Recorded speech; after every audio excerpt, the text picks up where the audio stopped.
La artritis reumatoide es una enfermedad que lleva a la inflamación de las articulaciones. La articulación se forma por medio de una membrana sinovial, igual llamada sinovio, una cápsula articular, una membrana sinovial, un líquido sinovial y ligamentos. Dentro de la cápsula se encuentra el líquido sinovial, el cual evita el roce de las articulaciones. De igual manera existen los sinoviocitos, los cuales son células especializadas del tejido sinovial, encargadas de sintetizar el líquido sinovial que ocupa la cavidad, lubricando y favoreciendo el deslizamiento entre ambas superficies articulares. La artritis reumatoide por lo general se empieza a desarrollar en personas entre 60 a 65 años. Afecta más en climas fríos y afecta más a mujeres que a hombres, en un 3 a 1%. En México destaca más en los estados del norte, donde la temperatura es mucho más alta. La artritis reumatoide es una enfermedad autoinmunitaria, es decir, el sistema inmunitario ataca los propios tejidos del cuerpo. Este ataca el revestimiento de las articulaciones, causando hinchazón y por lo tanto dolor y deformidad. Para el tratamiento no existe una cura realmente, pero se puede tratar con fármacos para el dolor y antiinflamatorios para reducir la inflamación. Estos medicamentos pueden retrasar el avance de la enfermedad. En el caso de la fisioterapia y rehabilitación, se pueden aplicar diferentes agentes físicos para el tratamiento de la artritis, como electroterapia, termoterapia y crioterapia, hidroterapia, láser, terapia manual, estiramientos y ejercicios. Como no existe una cura, la artritis reumatoide va progresando, pero mientras más temprano se diagnostique, es mejor la reducción de los síntomas, y esto puede ayudar a tratar la funcionalidad de la articulación. El codo de niñera. El codo de niñera es una subluxación de la cabeza del radio, es decir, el radio se sale del lugar donde se une la articulación. Se da con mayor frecuencia en niños de 5 años, más frecuente en niños que en niñas. El mayor riesgo de niños es entre 1 y 2 años, debido a que son muy hiperactivos. La articulación del codo se forma por 3 huesos principales: el húmero, el cúbito y el radio. Entre ellos forman la articulación más pequeña, que es húmero cubital, húmero radial y radio cubital. Las 3 articulaciones del codo están cubiertas por la misma cápsula articular. El húmero y el cúbito forman una articulación tipo bisagra. Ocurre por una debilidad en los ligamentos del niño, específicamente en el ligamento anular, y por una atracción del radio debido a un movimiento brusco o una carga de fuerza extrema.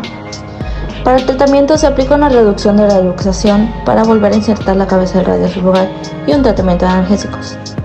En el caso de la fisioterapia y rehabilitación, se aplica una tracción o maniobra de reducción para que el hueso vuelva a su lugar, ya sea en posición de pronación o supinación. Se pronostica que el alivio del codo de niñera es muy alto, debido a que los niños no han terminado su desarrollo. En dado caso de que no haya alivio, se podría indicar que hay un desgarre mayor del ligamento, lo cual necesitaría una cirugía. Coxartrosis. La artrosis de cadera es el desgaste de la articulación de la cadera a causa de traumatismos, fracturas o envejecimiento. Afecta al 85% de la población de ancianos. De ese 85%, el 10% quedan inválidos.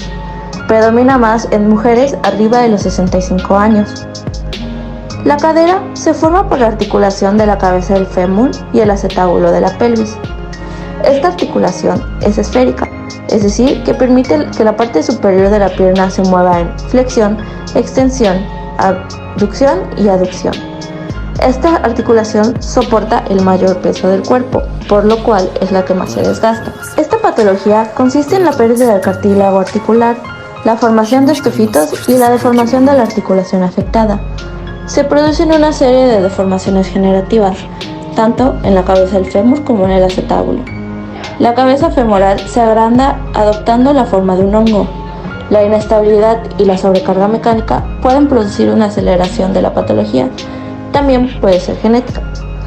En el caso del tratamiento se coloca una prótesis de cadera y se recomiendan fármacos para aliviar el dolor y la inflamación. En el caso de la fisioterapia se aplican diferentes métodos como la hidroterapia, magnetoterapia, TENS y terapia física. Se puede aplicar pruebas como la de tomas y diferentes ejercicios para mejorar la fuerza muscular y la movilidad. El pronóstico de cada paciente es diferente, dependiendo del grado del avance de la patología y su tolerancia al dolor. Hay pacientes en los que esta enfermedad no evoluciona tanto y hay pacientes en los que la enfermedad ya avanza mucho. Esguince cervical de grado 1. También se le conoce como síndrome de latigazo. Consiste en el desgarro de algún ligamento cervical. Esto puede afectar a cualquier persona, ya que se produce por un impacto inesperado en la parte posterior, más frecuente en accidentes automovilísticos. La columna cervical soporta el peso del cráneo y permite los movimientos de la cabeza, es decir, flexión, extensión, lateralización, rotación, anteversión y retropulsión. El cuello se forma por 7 cervicales, los huesos yoides, la clavícula, el esternón y los músculos suprayoideo e infrayoideo. El esguince cervical es el cuello en fase de flexión y una sobrecarga de la articulación facetaria de la columna cervical en la fase de la extensión. Los músculos se elongan por el mecanismo de aceleración y desaceleración. El tratamiento puede incluir una órtesis para disminuir la movilidad cervical y aliviar el dolor. La más utilizada es el collar cervical blando, sin apoyo. Se recomienda no inmovilizar los grados 1 y 2 más de 72 horas. El tratamiento farmacológico consiste en relajantes musculares, antiinflamatorios y analgésicos.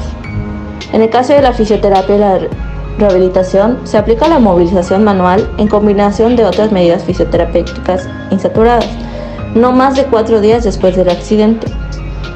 Se aplica igual la electroterapia, que consiste en estimular las fibras nerviosas mediante la aplicación de corrientes eléctricas. Igual se puede aplicar ejercicios. En combinación se recomiendan respecto a la actividad física.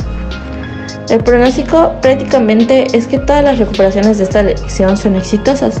Toma de aproximadamente 1 a 3 meses en recuperarse completamente. Una fractura de clavícula es la interrupción de la continuidad de la clavícula. Es más común en niños y en adultos jóvenes. Los hombres de 25 años a causa de caídas, traumatismos o lesiones deportivas. De igual manera, le puede ocurrir a bebés en el nacimiento. El 25% de estas fracturas son en el tercio distal. Las otras 5% son en el tercio proximal. La clavícula es el tercer hueso de esta región. Tiene una forma de S itálica. Es un hueso alargado, horizontal y que se extiende desde el esternón hasta el acromion. Huesos que forman las articulaciones esternoclavicular y acromioclavicular. Se articula con el esternón medialmente y con la escápula lateralmente. Está constituido de un tejido compacto en el exterior y un conjunto esponjoso en el interior. Estabiliza todas las partes del hombro y por ende el brazo, debido a que presenta una inserción de diferentes músculos, los cuales son encargados de la flexión, extensión, abducción, rotación, aducción y inclinación del cuello. Esta patología se da por impactos en la extremidad superior o un golpe en el hombro, presentando sangrado capilar o una abrasión. Para el tratamiento, una fractura simple puede curarse con el uso de cabestrillo, medicamentos y analgésicos. En el caso más complejo, se puede requerir cirugía. En el caso de la fisioterapia y rehabilitación, se aplican movilizaciones para reducir la rigidez y ejercicios para fuerza muscular, flexibilidad y algunas crioterapias. En el pronóstico, en los niños, la recuperación tarda aproximadamente 6 semanas. En adultos, tarda de 6 a 12 semanas. La fractura de tobillo bimalleolar se refiere a la fractura de los 2 malleolos, en la cual se lesionan los ligamentos del lado medio del tobillo. El peroné se fractura junto a los ligamentos mediales. La incidencia de este tipo de fracturas es aproximadamente de 180 por 100.000 habitantes por año. La articulación del tobillo está formada por el peroné, la tibia y el astrágalo. Permite sobre todo movimientos de giro hacia adelante y hacia atrás, que son movimientos de flexo-extensión del pie. En el sentido lateral, los topes del malleolo peroneo y el malleolo tibial son dos apéndices óseos que continúan completando un giro lateral que sí permite su inicio. Tiene 3 ligamentos que unen ambas epífisis distales: el ligamento tibiofibular anterior y anteroinferior, el ligamento tibiofibular posterior y el ligamento tibiofibular interóseo. El segmento inferior de la membrana interósea participa también en la estabilización de esta sindesmosis tibiofibular. Este tipo de articulación es un tipo de articulación bisagra y es reforzada por ligamentos. Esta fractura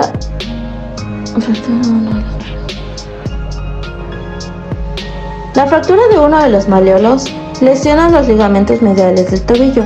El peroné se fractura al mismo tiempo de este, que genera que la articulación del tobillo sea inestable. El tratamiento es quirúrgico. Se mantiene con yeso, inmóvil y se cura por entre 6 y 8 semanas. En el caso de la fisioterapia y rehabilitación, se busca aliviar a los músculos y ligamentos de tobillo y pie. Esto puede ser mediante el uso de agentes físicos y ciertos ejercicios. En el caso del pronóstico, el tiempo de recuperación se da entre 2 a 3 meses después de la cirugía. Hernia discal. Una hernia discal se refiere a una afectación en los discos intervertebrales a causa de una compresión. La prevalencia de la hernia discal está en un rango de 1 a 3% de los dolores de espalda. La columna vertebral va desde la base del cráneo hasta el coxis. Esta está formada por 33 vértebras, 7 cervicales, 12 dorsales y 5 lumbares. Entre estas se encuentran los discos intervertebrales, dando un total de 23 discos. La columna vertebral proporciona soporte y estructura al tronco y rodea la médula espinal protegiéndola. Esta sirve como punto de inserción para músculos de espalda y las costillas. Las 5 vértebras de la columna lumbar son las vértebras no funcionadas más grandes de la columna vertebral, lo que les permite soportar el peso de todo el torso. Los 2 segmentos vertebrales que están en la parte más baja de la columna vertebral, es decir, la L4, L5 y la L5 y S1, incluyen vértebras y discos. Estos soportan la mayor cantidad de peso, por lo tanto son más propensos a degradarse y sufrir el daño. En el caso de tratamiento se realiza reposo absoluto en cama, asociando tratamientos antiinflamatorios y analgésicos. El paciente con déficits neurológicos secundarios a la hernia discal lumbar se recomienda que haya una cirugía más rápida. Se recomienda de igual manera inyecciones de cortisona o opiáceos. En el caso de la fisioterapia y rehabilitación, el objetivo del tratamiento es fomentar el proceso de la regresión natural del disco con diferentes medidas y herramientas. Servirá como reductor de los síntomas presentes y existe un amplio en el campo de intervenciones fisioterapéuticas como la terapia de tracción, TENS, termoterapia, manipulación vertebral, ejercicios de fortalecimiento y educación del dolor. En el caso del pronóstico, la hernia discal no se cura, se puede tratar para aliviar los síntomas.